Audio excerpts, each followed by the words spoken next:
From the smallest bug to the sequoia tree, each are filled with their own life and beauty and complexity. Nature is unique in that it is the only thing where beauty and complexity are so clearly present at all scales, from the microscopic to the universal.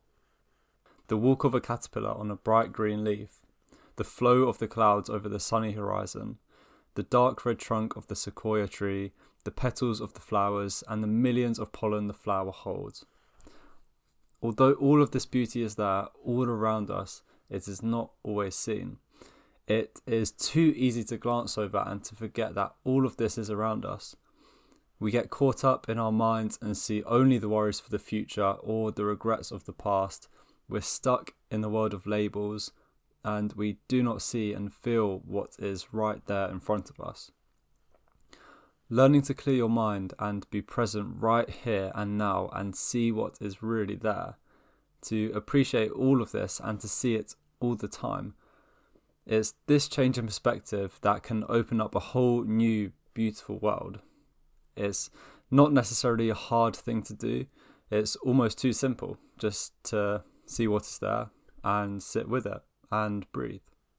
Is anything else really needed? Not necessarily. We just like to overcomplicate it.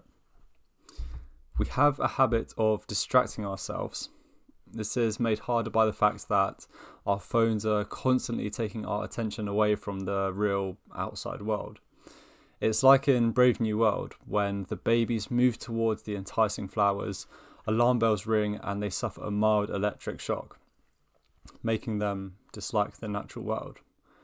Just as we start to see the beauty of the outside world, we are easily snapped out of it by the buzz that we feel in our pocket.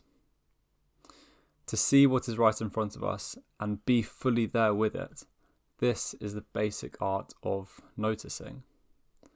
When on a walk in the park, taking it really slowly, seeing the trees, the leaves, the grass blowing in the wind, feeling the wind through your hair and around your ears, or with psychedelics like mushrooms, connecting deeply with nature on a more metaphysical level, seeing your part in it and deeper connection to the whole, noticing the depth of experience that is not accessible in everyday life.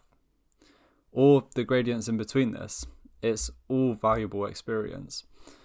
A connection that we feel we have lost, but we are able to reconnect to whenever we set the intention. Neglecting this area of your life, neglecting the simple act of noticing what is in front of you, it can lead our minds astray. We get too caught up in the world of worries, labels, imagined futures and regrets of the past. But especially in the natural world, there lies the possibility of experiences of peace that we don't even really know were possible. A subtle yet profound beauty and complexity that lies all around us and is there for us to see.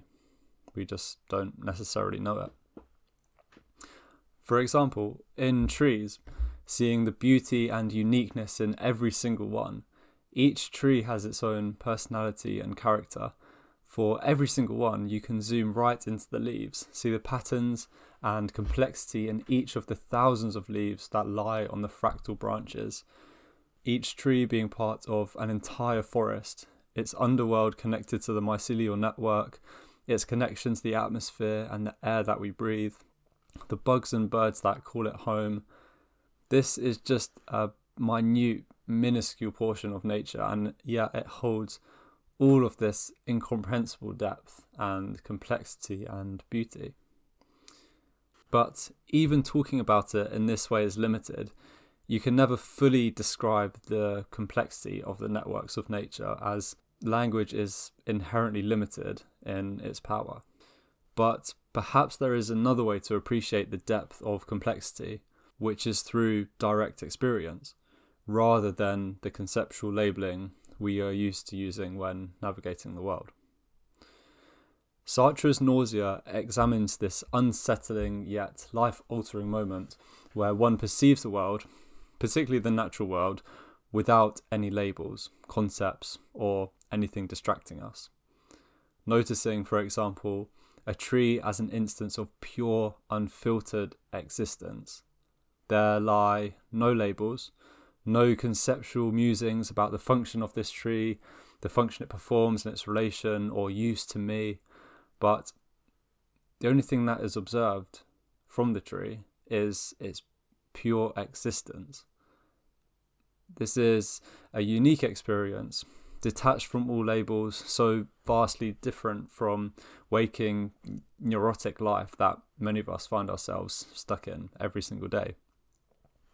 It's a scary, weird experience to us at first, which seems very alien, but over time, as we learn to relax our resistance to this way of seeing the world, it opens up a new, weirdly calming sense of existence that we can find ourselves in.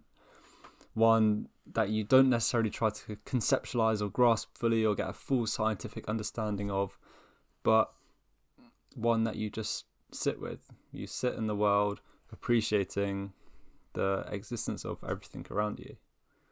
Sitting with the unfathomable complexity that lies behind every little thing.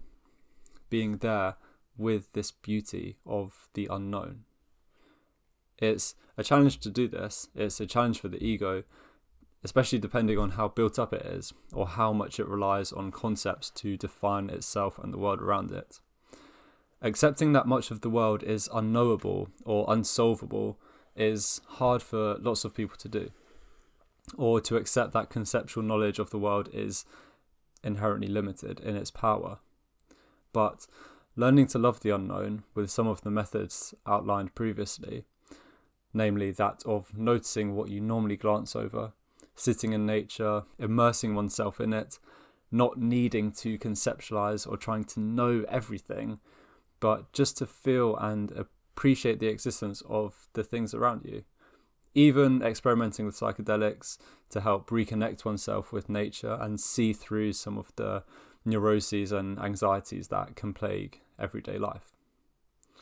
All of these things are windows into the unknown, a neglected part of life that many people have a feeling is missing. And they would be correct, but realize that it is not necessarily clear, rigorous answers to all of life's problems that are on this side of life. But it is more a realization that many of our problems cease to be problems once this shift in mentality occurs. They fizzle away, their seriousness falters, and a peace takes their place.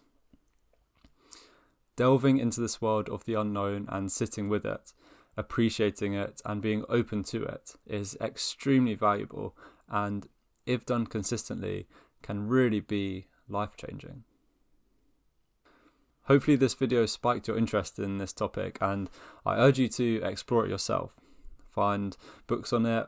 One that I recommend is The Book of Not Knowing by Peter Ralston. And go out into the world, feel it, write about it, keep a journal, explore it, see how it makes you feel, see what you learn from it. Because books and videos are useful, but it's much, much more valuable to go out into the world and see these things yourself. Learn about them firsthand. And don't just take another's word for it.